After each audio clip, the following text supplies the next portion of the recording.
Composed upon Westminster Bridge. Earth has not anything to show more fair. Dull would he be of soul who could pass by. A sight so touching in its majesty. The city now doth like a garment wear. The beauty of the morning, silent bare. Ships, towers, domes, theatres, and temples lie, open unto the fields and to the sky, all bright and glittering in the smokeless air. Never did sun more beautifully steep in his first splendor valley, rock, or hill. Never saw I, never felt a calm so deep. The river glideth at his own sweet will. Dear God, the very houses seem asleep, and all that mighty heart is lying still. On Westminster Bridge by Sarah Waddell from 2002. Pause for a moment on Westminster Bridge. Freeze the Thames, turn passing cars to stone. Suspend the rain, still the speedboat's flag. Stop the Prime Minister in mid-flow. Cast the people in bronze, anchor the barge. Say sleep to a vendor in a hot dog van. Shut the London Eye, let a gull not budge. Remove the battery from Big Ben. Now hold it there for 200 years. The time it would take us to travel upstream to Wordsworth and further on to Shakespeare or down to the 23rd century. Shrink the present into 14 lines, sign your sonnet and post it on the tide. Hello, this is Sally speaking, and I'm going to talk about the meter and the rhyme in the poems. And I'm going to start with the first poem composed upon Westminster Bridge. And the form in this rhyme is quite rhythmic. The meter is almost constant, with stress on every second word, which means it's an iamb. The first word is unstressed, and the second word is stressed, and so on. So, for example, Earth has not anything to show more fair. This works in almost every line in the poem except lines 6 and 8. They have 11 syllables, so they don't work the same way because they don't have the same amount of syllables. This can make these two lines stand out more or make them sound different from the other lines. The rhyme and the rhymes in this poem. The poem is separated in 3 different parts. There is the introduction, the middle, and the ending. The introduction consists of these three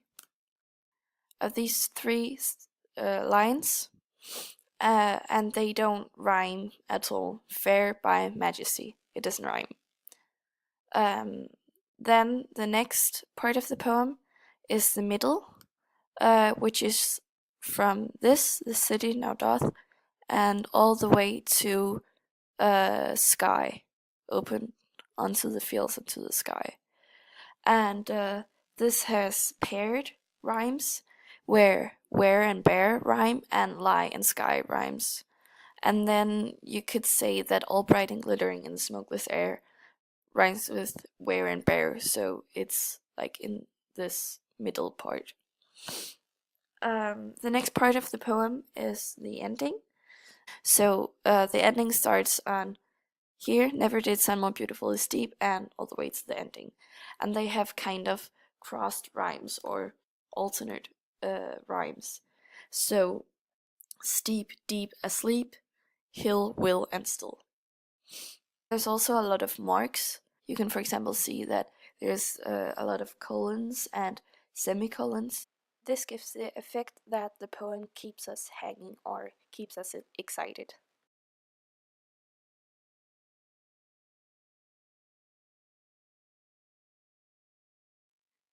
Now to the second poem on Westminster Bridge. The meter here and the form is harder to find, and the meter is more difficult because there's a different number of syllables in almost every line. I just counted the syllables in every line, and for example, you can see here there are 10 syllables: 9, 9, 10, 11, 10, 9. So it's more different. So it's harder to find a pattern. The only pattern that I could find is that the first and the last line has 10 syllables. This poem is not as rhythmic as the first one. Um, the rhymes or doesn't have a clear pattern, and but every second line rhymes kind of.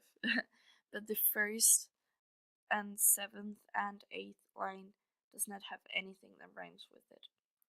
The last rhyme um, are like a paired rhyme instead of being one crossed. So you can see stone, flow, years, Shakespeare, upstream, century, and then the two last that are more paired. Now I would like to talk about the symbols, metaphors, and similes in the poems. First, composed upon Westminster Bridge. There are symbols in this poem like the sunlight that can symbolize the hope for a better life of happiness, maybe for the person in the poem whose soul is dull. So if he looked at the sunlight, he would brighten up too. This poem has symbols like in line 4, where Wordsworth compares the city wearing the beauty of the morning to wearing a piece of clothing. A metaphor could be in line 2. Dull would he be of soul who could pass by a sight so touching in its majesty, where the word dull is a metaphor because a dull knife is worn down by cutting things. And a person's soul can become dull too. It can be worn down by time and experiences, so the person doesn't notice the beautiful and simple things in life. Another metaphor is clothes in the poem. It could be a metaphor for how the city and nature changes in appearance depending on the way the sunlight dresses them, such as in line 4 to 5, where the city wears the morning like a piece of clothing. Next, on Westminster Bridge. A metaphor in the poem could be from line 1 to 8. It could be a metaphor for stopping for a moment and taking everything in, being in the moment. Another in the poem could be in line 14. Sign your sonnet and post it on the tide, where the tide is a stream of water that keeps flowing and flowing. It could be a metaphor for where we, like the tide, feel the need to keep moving forward constantly. Everything is temporary, and everything we produce are just little wheels in a big machine. We don't stop to appreciate everything there is. There's a lot of literary devices in this poem, such as in line 6, where William uses listing as a tool to create a more dynamic language. This line also contains alliteration as well in the form of the words taros, features, and temples. He also includes this method in line 10, valley, rock, or hill, which contributes to the rhythmical form in the poem. The assonance expands in the second line, where it says stool wood. It has a similar pronunciation with the O and U sound, and in line 13, seem and asleep has the same E sound. This poem contains a lot of alliteration. This is among others expressed on line 6, say, sleep, and as well in line 10, where it says the time it would take us to travel upstream, where she uses the T 5 times. Through the poem, the writer uses the T and S in connection with alliteration.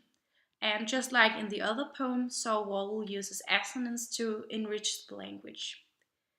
In the very last line, we find an example of assonance, sign, and tide, and again, as I mentioned before, because of the similar pronunciation. The poem has a very determined tone or mood, and the writer has written the poem in an imperative form which has an influence on the receiver's reading experience. And by using this type of tool, it brings a stronger and more powerful message, and you can sort of put it into a perspective of an instruction. Now I would like to talk about the mood/tone in the poems. First composed upon Westminster Bridge. We think that the mood/tone of the poem is very calming and peaceful because Wordsworth uses lines like in line 6 to 7, ships, towers, domes, theatres, and temples lie open unto the fields and to the sky. And line 12, the river glitteth at his own sweet will. And line 13 to 14, where he uses words like asleep and lying still. The structure and words in the poems have a very calming and peaceful effect on us as readers. Now, on Westminster Bridge. We think that the mood/tone of this poem is very truthful and realistic.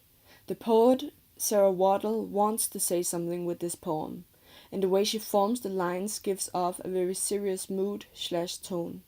The way she demands us to stop everything and then hold it. She demands our attention. And the way she does it does not only make you feel something, but also makes you think. What is this about?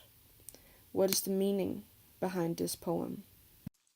The overall message in both poems is that we sometimes have to settle down and notice our surroundings.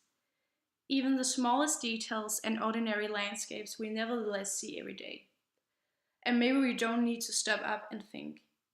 Someday it just comes naturally to our minds to look at the world through those eyes. With beautiful minds, everything suddenly becomes more magical. Even ships, mornings, and air. How we feel has an influence on how we see the world. And now a comparison of the two poems. Of course, you can see that both poems have 14 lines. They're both about Westminster Bridge, although there are two different opinions and angles. In the poem from 1802, the writer describes the lovely morning on the bridge, where in the other poem she wants to kind of say something, maybe about how we all should stop for a moment, stop just following all others, but be in the moment and enjoy it. The poem from 1902, of course, has an older language, with more words that we wouldn't use today. Where in this more modern poem, they have it has a more modern tone and uses words like hot dog van and speedboat, for example. In this poem, she mentions the author of Composed Upon Westminster Bridge, William Wordsworth. We think that she wants her poem to be compared with this, and she wants people to see that she has kind of taken a more modern spin or angle of this poem. They have the same topic, but they're still very different.